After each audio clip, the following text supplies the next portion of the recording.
Hello and welcome back to another episode of Critical Reactions with your host Bryan.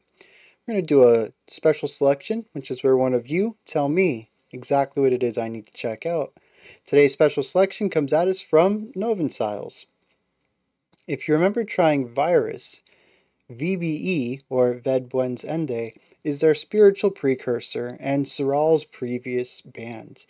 VBE did much to open up avant-garde and post-black metal with their twisting, lurching, mournful dissonance. Alright, so we got some avant-garde / post-black metal ahead of us. We're going to check out the track Coiled in Wings. Let's hit it.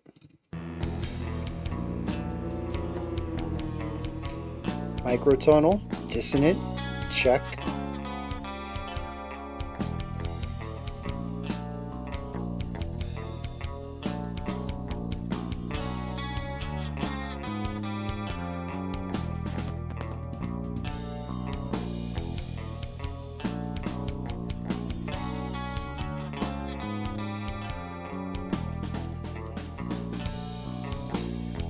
Very interesting all over the place. A quasi-melodic drumming style. I'm not sure what the time signature is. I'm not sure where the phrase begins.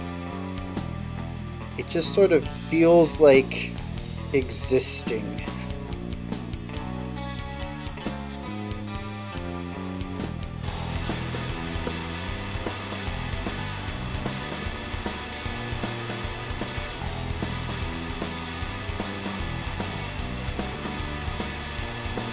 Very interesting bass line on this section.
Such a strange drum pattern there.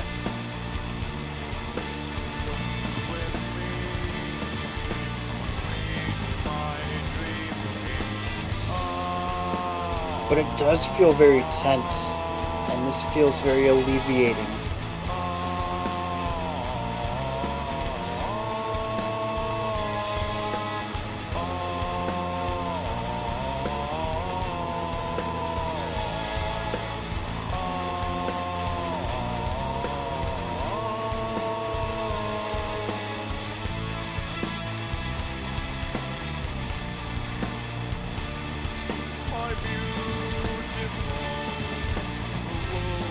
It's also interesting listening to so much black metal adjacent music with clean vocals.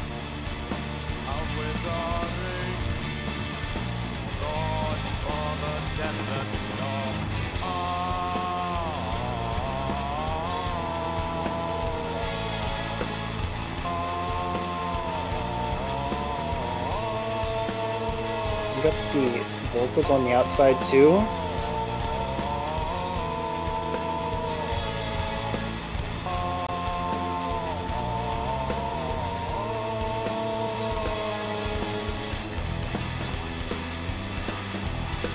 Nice triplet feel here, just to change things up a little bit.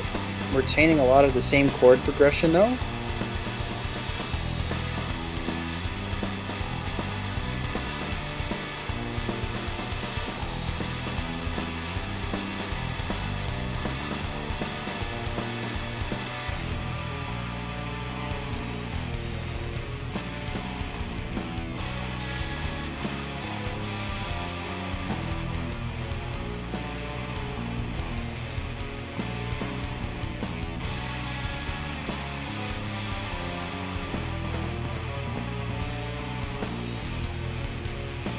The first section is like a grouping of this part is like a 9.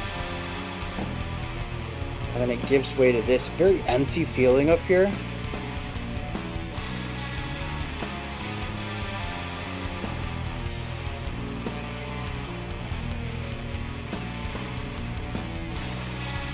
Yeah, it's like a 9 and then a 13.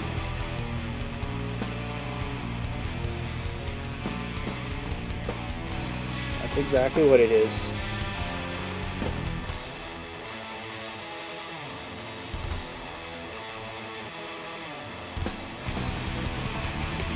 There's a traditional black metal sounds.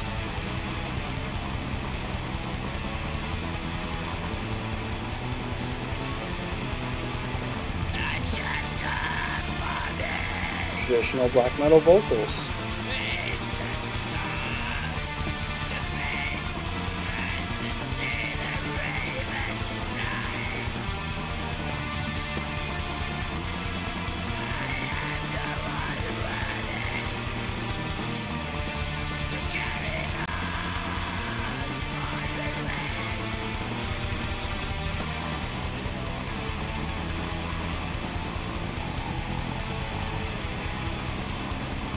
Is there only one guitarist in this band?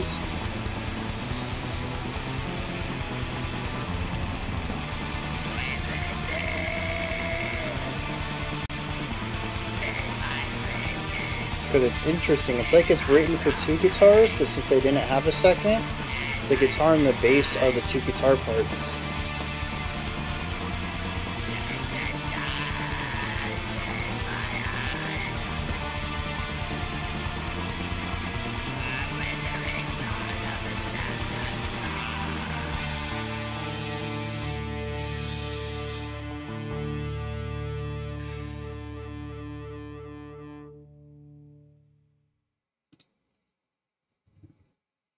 Yeah, I mean, as far as black metal goes, I like this a lot more than a majority of other stuff that we've listened to. But it's still well, let's go through the list. Let's go through the thing, right? Let's talk about the song a little bit. Here's one thing they do very well. New things. We have our beginning, which, as I mentioned, there's a very similar harmonic element to the opening 3-4 minutes almost. They utilize the same chord progression underneath, changing up some of the ideas above it. We have different vocal lines above it. We have different bass lines alongside it. The bass line sometimes presents the chordal progression note, and the guitars get to do some melodic stuff.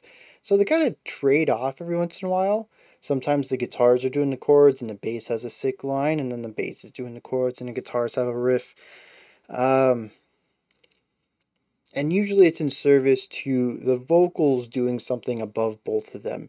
If anything, sometimes it's just those 2 instruments and the drums. But there's always a element of progression to it. Despite the fact that the chords are the same, the things that get played alongside them change from moment to moment. That's pretty cool. There's also that moment at the beginning of the track, 30-40 seconds in. Time signature was so wonky. I have no idea what was going on there. The phrasing was weird. Actually, it was just our whole intro, wasn't it? The phrasing was odd. I think the time signature was odd. I never caught on to what they were doing. I mean, that was just bonkers. The vocal melody, the vocal line, even just the rhythm to the vocals, because they were semi-spoken word too, which was kind of neat at times. they were just continuously doing something new on top of this static foundation, and I appreciate the flow and the contrast that they bring to it. And of course, once we get outside of this opening section and we start looking at everything else, we have our entire middle section that kind of introduces that very strange, what did I say? 22 beat phrase. We had the 9 beats on the higher end and then 13 beats of like just lower end stuff, and it felt very hollow up here on top. Yeah, 9 and then 13 is 22 beats. 22 over 8 is that whole phrase, and it just feels strange. The whole thing is just awkward. Neat for sure. Not by any means bad, just very awkward. Much like our opening disorienting segment, I think the purpose is to just be different and present something that is rhythmically different from the norm.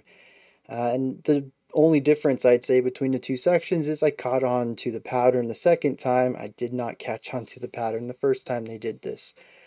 And then, of course, the final minute and a half or so is more traditional black metal as a stark contrast to everything else in the track, going for the constant 16th notes on the instruments, the driving, alternating bass and snare, and the drums, and a nasally harsh coming in from the vocals.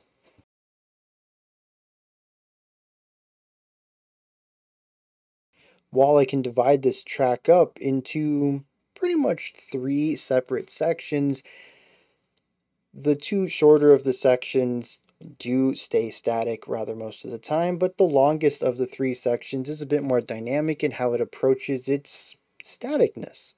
Like I mentioned, the foundation's the same, what they do above that is different. And so the song feels like it's always pushing forward. It's always evolving into something new. It's always going in a new direction. It is dynamic in a lot of ways that third wave black metal isn't. And in a lot of ways, to me, that's sort of what defines a lot of post black metal. It's not necessarily that they're all doing the same thing or all have a similar sonic footprint. It's just that they all kind of decided that the repetitiveness of black metal, well, it either didn't fit with black metal's instruments, where we get a lot of folky black metal stuff, or they got tired of the repetitiveness, which is where we get stuff like this. Those seem to be the 2 directions that a lot of post black metal went. Not exhaustive either. There's a lot of ways to take the black metal sound and explore it in different capacities, but those 2 seem to be the ones that are presented to me the most, and that's probably because they're the most easiest to achieve and the most easiest solutions to come to, given the problem if you view black metal as a problem. I like black metal sometimes, but I don't like all of it. How do I address that? And that's sort of what a lot of even post-punk, it was like, we like the sound of punk, but we don't want to play punk. And that's the problem right there. Punk becomes the problem. The genre is the problem. And how bands choose to fix or address that problem is all the different branches off that post-genre become. And this one basically, to me, says the repetitiveness is the issue with black metal. We like the sound of it. We like the atmosphere of it. We like the harshness of the the 16th notes, the constant attacks of the harsh vocals. All that's fine. Just want to do something different sometimes, and that's exactly what they do. Sometimes they do things different. So it creates a song that's quite contrasty with plenty of flow to it. Never really sitting on one idea for too long, and if they do, they ensure that they put in contrasting elements to it, so it's a slow evolution of a singular idea. Now, black metal's strength, and what really makes black metal, and differentiates it from death metal, or even thrash, which it has a lot of ties to, is atmosphere. And that is something that this band did not get rid of. The atmosphere here is palpable in all 3 sections of it.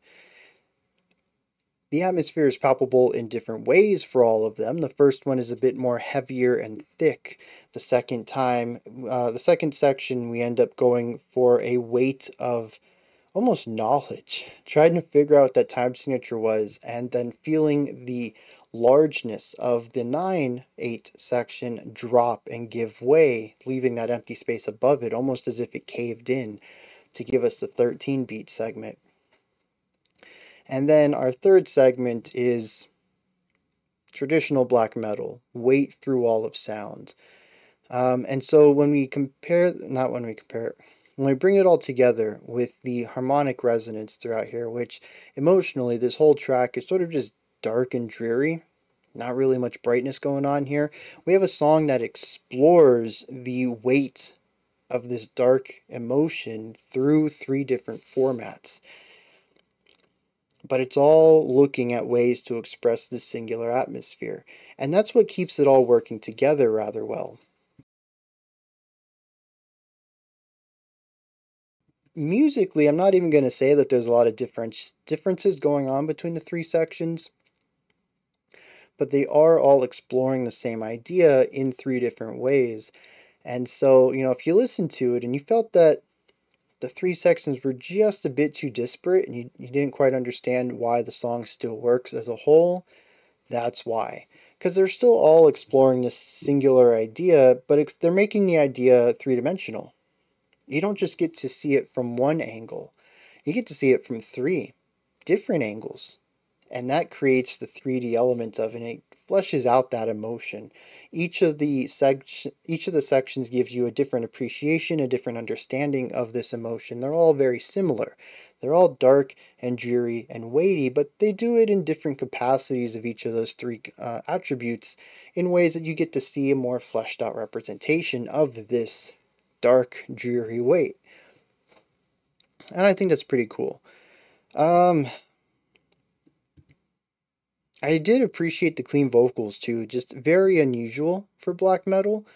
I think it worked well with the cleaner opening section. I don't know if the clean vocals would have worked with the more aggressive traditional black metal sound at the end. I think there might have been a little bit of a disconnect there for me.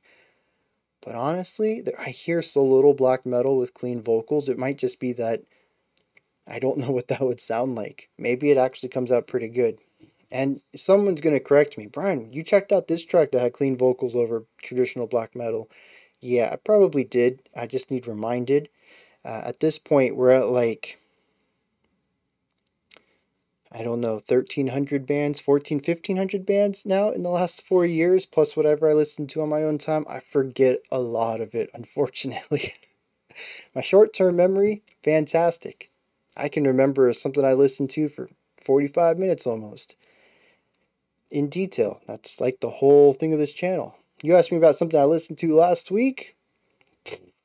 Dude, I forgot that I listened to Hail the Sun already this year. I went and listened to it for my first time, only to find out it was already on my list of something I'd listen to. And that's a band I love. Oh, man. But yeah, just that whole concept of the clean vocals over the more traditional sound, I'm not too sure I would like. It'd just be different. I think I'd have to get used to that. See, I'm gonna hit the lyrics real quick. I don't think I have anything else to say on this. It is very twisty, turny, heavy, weighty. And yep, that was a really good description of it. All right, I'm not too sure what these lyrics. It's a very short poem that speaks in a roundabout way. It says, "A shelter for me in the storm, to faint and see ravens fly. I am the one worthy to carry those born with wings. Swim with me, meet my dream king. See my broken wings and my feathers, the dust in my eyes, the beautiful wounds are open, for you to see my dreams. A withering thought for the desert storm." I'm not entirely sure what it means. Here's the thing, there's obviously the aspect of kin, not kin, children. This person who is, they carry those born with wings. It says, swim with me and see my broken wings and my feathers and the dust in my eyes. For whatever reason, I read the dust in my eyes as tears. And so we talk about crying and having beautiful wounds that are open for others to see so that they can see my dreams. And it feels like bearing yourself to your children to show them what it's like to be a good person, to have dreams, to have aspirations, to want more out of life. How to, well, in a sense, sort of be an adult. How to grow up, what to aspire towards. The idea of the broken wings feels like somebody who has seen better days. And to me, it's just this concept of being able to pass on the beauty of whatever your craft or art might be. And say, these were my dreams at one time. And I'm a bit too old to really go chasing them, but maybe they might interest you, and sort of educating the next generation kind of concept going on here. But it's like buried under all these layers that I'm not entirely sure if I'm reading this correctly or if I'm just putting way too much of myself in here. But yeah, that's kind of how I read it, which doesn't match really much else. Well, I mean, like the weight of raising children. I mean, that might be a bit accurate there.